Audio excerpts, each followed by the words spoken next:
오늘 이제 18마디, 그러니까는 어제까지는 저희가 13자를 보셨는데 히브리어 총 22자라고 말씀드렸습니다. 거기에 오늘은 5개의 이제 다시 말씀으로서 얘기를 합니다. 제일 중요한 말씀 이거죠. 이제 하나님께로 돌아가자. 성경에 우리가 여호와께 돌아가자라는 말이 이제 두 군데가 나옵니다. 하나가 바로 이 예레미야에 가서 3장 40절 말씀이고, 다른 한 구절이 바로 호세아서 말씀입니다. 호세아서 6장 1절의 말씀입니다. 여러분, 이 여호와께로 돌아가자는 말을 누구에게 주셨냐면 남유다가 멸망할 때 마지막 선지자였던 예레미야한테 주셨고, 북이스라엘이 멸망할 때 마지막 선지자였던 호세아에게 주셨던 말씀입니다. 마지막 때 뭐가 필요하냐면 여호와께, 하나님께 돌아가자. 근데 바벨론에서 포로 생활을 마치고 귀환을 하여서 수룹바벨 성전을 새로 짓고 나서 마음을 찢는 회개가 어디에 선포되었냐면 공에 선포되었습니다. 그러니까 공교회, 회중. 그것이 이제 오늘 이렇게 나아갑니다. 이 앞절에서는 이 기존의 화자가 얘기한 게 나는 공고한 사람이다. 내가 지금 슬픔을 얻는 사람이다. 이렇게 고백을 하는데, 오늘은 그것을 어떻게 표현하냐면요. 이제 바꿉니다. 개인이 아니라 우리가 됩니다. 우리가 스스로 우리의 행위를 조사하고 여호와께 돌아가자. 우리의 마음을 둘러보고 돌아가자. 이렇게 얘기합니다.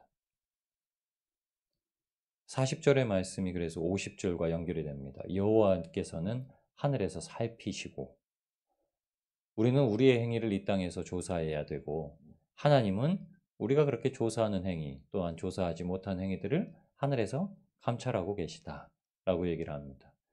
그리고 하나님께서 다 아시죠. 참 이게 얼마나 위로가 되는 말씀인지 모릅니다. 왜냐하면 깨닫는 자들은, 귀 있는 자는 들으라, 성령이 교회들에게 하시는 말씀을 들어라, 이렇게 얘기를 하시죠. 그러니까 들리는 귀가 있다고 하는 거죠. 그 일을 위해서 예수님께서 공생의 사역을 하셨죠.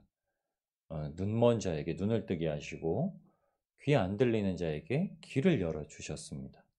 그랬더니 그들 가운데 하나님의 부르심을 받은 자들이 하나같이 하는 행동이요, 자기의 이전 것들을 버리고 예수님을 따르는 일이었습니다. 오히려 본다고 하는 자들, 오히려 듣는다고 하는 자들은요, 예수님 앞에 어떻게 하면 영생을 얻을 수 있습니까? 어떻게 하면은 우리가 하나님이 받으시도록 살 수 있습니까? 묻지만 예수님께서 요구하시는 것을 단 하나도 순종하지 않습니다. 부자 청년에게도 말씀하시죠. 예수님께 나와서 하는 말씀이 이겁니다. 제가 계명은 다 지켰습니다. 부모님께도 잘하고요, 이웃에게도 잘하고요, 뭐 하라는 말씀대로 잘 순종하며 살았습니다. 그때 예수님께서 하시는 말씀이었죠. 이거는 예수님의 명령입니다. 하나님의 계명으로 주신 게 아니라 예수님의 명령이죠. 그게 뭐냐면 네가 가지고 있는 걸 다 팔아. 다 팔아라는 말씀을 하나님은 안 하시거든요. 남을 속여서 빼앗은 일이 있거든 4배, 5배로 갚아라는 말씀을 하셨는데 다 팔아서 주라는 말씀을 안 하셨거든요. 그러니까 이 부자 청년이 고민을 한 겁니다. 그가 어떻게 하냐면 심히 근심하여, 정말 이게 큰 고뇌였다는 겁니다. 이거 예수님을 따라야 되는가? 아니면 그냥 이거 하나님이 나한테 주신 축복인데 이거 그냥 가지고 있어야 되는 것인가? 그리고 그냥 가버리고 말죠. 예수님께서 그때 하신 말씀입니다. 부자가 천국에 들어가기는, 명확하게 하신 말씀이죠. 그 스스로에게 부자 청년에게 부자였게 했던 것은 물질입니다. 교만한 자에게, 부자에게 되는 건요, 명예입니다. 지식이 많은 자에게 부함이 되는 건요, 그가 여태까지 읽었던 책들, 여태까지 들었던 강연들, 이런 것들이 부가 되는 겁니다. 그러니까 하나도 못 버려요. 그것을 버리라고 할 때 못 버립니다. 그것을 버릴 때 여호와께 돌아가는 겁니다. 호세아서 6장 1절에 여호와께 돌아가자라는 말씀을 하시는데, 그 앞절에 5장 말미 15절에 먼저 말씀을 주세요. 호세아 선지자를 통해서 주시는 말씀이 무엇이냐면, 그들이 그 죄를 뉘우치고 내 얼굴을 구하기까지. 이스라엘 백성들이 지금까지 행했던 그들의 죄를 다 버리고 뉘우치고 오직 하나님의 얼굴을 구하면 내가 내 곳으로 돌아가리라. 그들이 고난받을 때 나를 간절히 구하리라. 그래서 출애굽대로 허락하신 겁니다. 그들이 400년의 고난 생활 가운데 정말 간절한 마음이 그 400년이 차서 430년 때에 부르짖기 시작합니다. 대상자도 없어요. 근데 하나님이 들으셨다라고 대답을 하십니다. 주여라고 부르짖지 않았을 수도 있습니다. 아이고 내 인생아. 우리 조상 아브라함이, 우리 조상 이삭이, 우리 조상 요셉이 그때 하나님께서 들으셨겠죠. 그리고서 모세를 지명하셔서 80년이라는 시간을 기다리십니다. 그래서 호세아서가 이렇게 얘기를 합니다. 호세아가 오라 우리가 여호와께 돌아가자. 여호와께서 우리를 찢으셨으나. 성경은요. 우리가 사탄에 미혹받지만 사탄을 이길 수 있는 이유는 사탄이 하나님께 반드시 허락을 받아서 모든 일을 하기 때문에 그렇습니다. 하나님이 온 세상의 주관자이시기 때문에 악이 임의로 벌어지는 일은 없습니다. 우리는 그것에 속기 때문에 우리가 악에게 넘어져서 졌다라고 생각을 해요. 미혹을 당한다고 생각을 해요. 그래서 미혹을 안 당하려고 어떻게나 이런저런 방법을 간구합니다. 그 제일 큰 방법이 기도죠. 근데 정말 중요한 기도의 베이스는요. 여호와께서 찢으셨으나 여호와께서 시험하셨으나 피할 길을 내사 피하게 하시고 그 시험이 믿음을 단련시키는 연단시키는 풀무와 같이 되게 하신다라는 것입니다. 도가니로는 은을, 풀무로는 금을 연단하시는 것이 하나님이십니다. 사드락 메삭 아벳느고를 불길에 던지신 게 누구시라고요? 느부갓네살이 왕이 아니라요. 하나님이 던지셨다고요. 욥을 시험한 게 욥을 다 그렇게 시험하고 저기 한 게 사탄이 한 게 아니라요. 하나님이 허락을 하셨다고요. 왜냐면 하나님 앞에 이제 고백을 하게 합니다. 내가 진짜 하나님 앞에 고백을 하게 하는 거예요. 호세아가 이렇게 얘기합니다. 여호와께서 우리를 찢으셨으나 도로 낫게 하실 것이요. 우리를 치셨으나 싸매어 주실 것임이라. 2절이 더 중요합니다. 여호와께서 이틀 후에 우리를 살리시며 오늘 당장이 아니라 기다려야 돼요. 하루는 기다려야 됩니다. 이틀 후에 우리를 살리실 것이며 셋째 날에 우리를 일으키시리니 우리가 그 앞에 살리라. 그러므로 우리가 여호와를 알자. 아멘. 여호와께 돌아가서 첫째 날은 여호와 앞에 옷을 찢고 회개하고 주님께서 나를 이렇게 하셨고 주님께서 나를 다시 세우실 것이라는 걸 고백하고 둘째 날 이틀 후에 우리를 살리실 것 그리고 셋째 날 우리를 일으키실 것 그날 동안 뭘 해야 된다고요? 여호와를 알자. 그때까지 기다려야 돼요. 그때까지 붙잡고 기다려야 됩니다. 사도 베드로는 이거를요. 하나님의 시간은 천년을 하루같이 하루를 천년같이 우리가 100년을 살아도 100년 동안 해야 될 일이 뭐냐면요. 여호와를 힘써 알자 이겁니다. 알자. 그게 주입니다. 이스라엘 백성들에게 선포했던 여호와도요. 우리가 합니다. 우리가 오라 우리가 여호와께 돌아가자. 이스라엘 백성들아 지금까지 헤매이고 살았던 이스라엘 백성들아 우리가 여호와께 돌아가자. 북이스라엘에는 엘리사라는 아주 출중한 선지자를 보냅니다.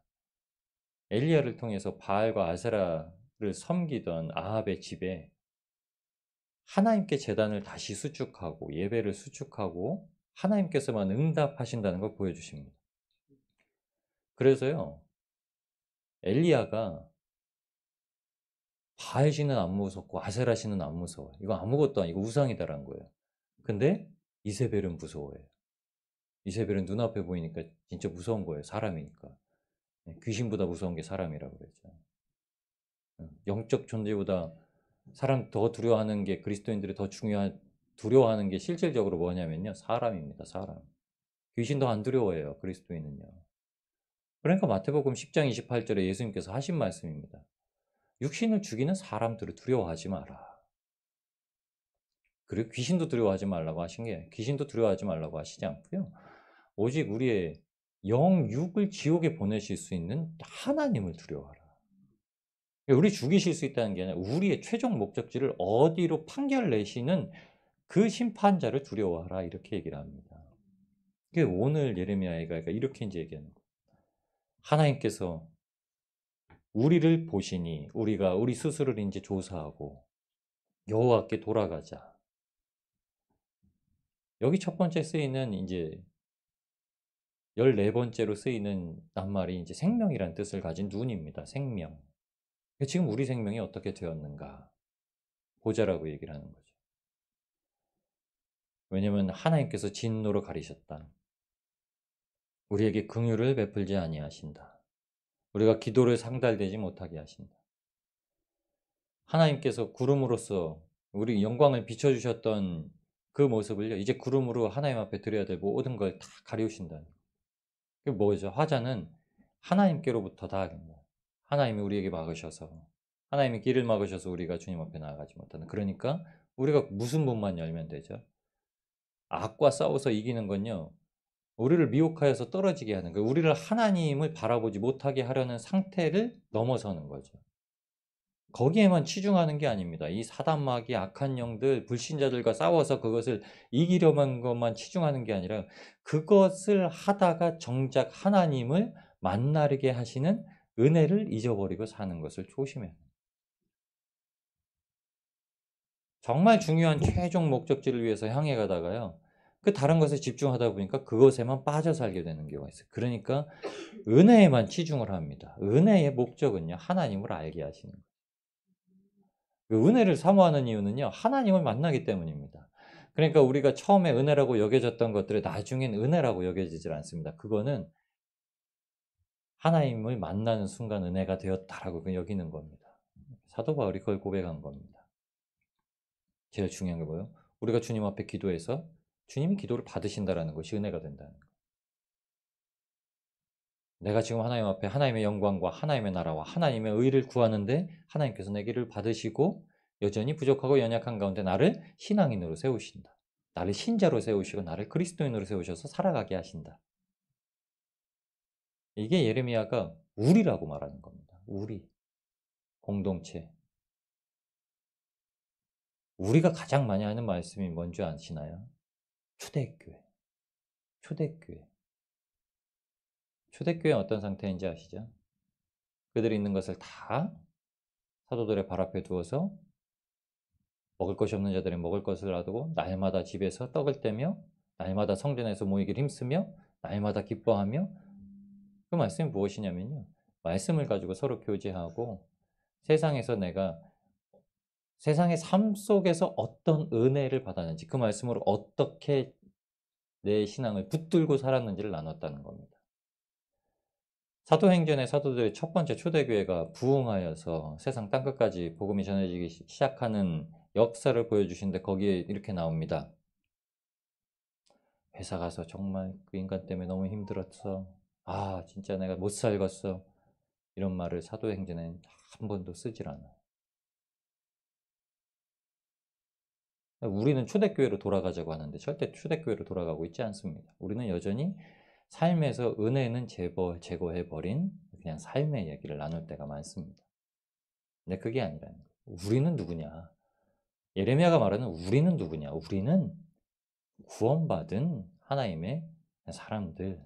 그럼 우리가 지금 이 세상을 천국을 살아가고 있고 천국을 향해 가고 있고, 그럼 그것이 내 삶에 지금 어떻게 보여지느냐? 내가 지금 이때 어떻게 하나님을 만났느냐? 예레미야가 화자가 돼서 계속 얘기하는 겁니다. 우리가 지금 기도하고 있냐? 우리가 지금 기도가 하나님 앞에 상달되지 않았음을 목격하고 있냐?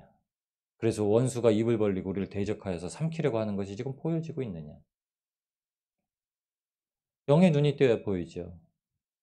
육신의 눈이 떼어지면은 김 과장, 박 부장이 더 나쁜 놈이지 사단마귀가 더 나쁜 놈입니까? 아니죠.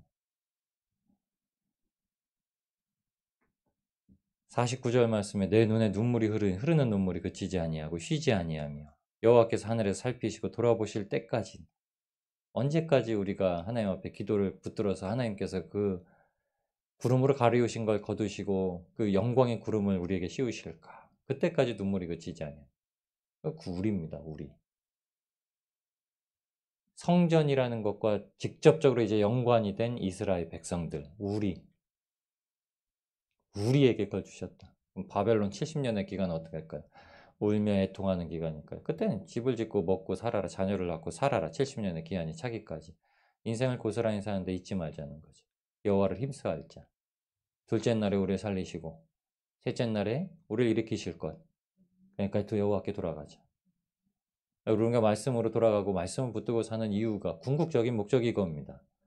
이 땅을 저버리고 이제 하늘 향한 길을 살아가는데 말씀에 계시된 예수 그리스도, 예수님을 사랑하는 마음이 날마다 풍성해지고 자라가서 커져야 되고 그것이 아니면요 쭈그러진 풍선과 같은 거예요. 주님을 아는 사랑이 커지면요 빵빵하게 부풀어서 하늘을 올라가는 풍선이 되는 건데 그 사랑이 없으면 쭈그러진 풍선같이 그냥 땅바닥에 텅텅텅텅텅 튀는 겁니다. 그래서 52절에서 54절까지 말하죠. 원수들은 이유 없이 나를 새처럼 사냥하는데 내 생명을 끊으려고 구덩이 위에서 던지고 돌을 던지는데 물이 내 위로 넘치니 내가 스스로 이르기를 이제는 멸절되었도다. 이렇게 얘기하죠. 내가 스스로 이르기를. 우리라고 말하지만 여기는 이제 나라고 지칭하면서 내가 스스로 이르기를. 욥기서 42장 마지막 5절 6절에 내가 스스로 하나게, 내가 스스로 하나야. 하나님을 깨닫고 나서야 내가 이제 고백하기를. 내 심령에서 진짜 내 심령 가장 깊은 패부에서 거기서 하나님께서 나를 그 양날의 검으로 수술하시고 도려내셔서 내 스스로 이제 입으로 토해내어서 하나님 앞에 회개하고 하나님을 마주하고 하나님 만나며 살기를 갈망하며 사는 것. 이것이 우리한테 허락하셨던 길이다라고 이제 얘기를 합니다. 여러분, 우리 늘 이렇게 살아왔는데 아직 그 시간이 남았다는 겁니다. 근데 그 시간에 우리가 날마다 기대할 것이 있다라는 거죠. 호세아서를 통해서 보여주신 것처럼 주님께서 우리를 고치시고 주님께서 우리를 싸매시고 주님께서 우리를 살리시고 주님께서 우리를 세우신다. 이 말씀이 우리에게 소망이 되셔서 오늘도 여러분 말씀 가운데 하나님을 아시고 예수님을 아시고 삶 속에서 어떤 다른 풍요로움을 얻는 것보다 이분이 하나님이시구나. 이분이 나의 아바 아버지시구나. 이분이 예수님이시구나. 이분이 십자가 상에서 나를 구원하신 분이시구나. 그것을 더욱더 깨닫고 마음속에 담아두시고 살아가실 때 우리를 진정 회개하게 하시며 우리 진정 하나님께 돌아가게 하셔서 하나님의 나라 그 복락을 누리면서 살아가는 하루가 되게 하실 줄 믿습니다. 그런 복된 하루가 되시길 주님의 이름으로 축원합니다. 우리 주님의 이름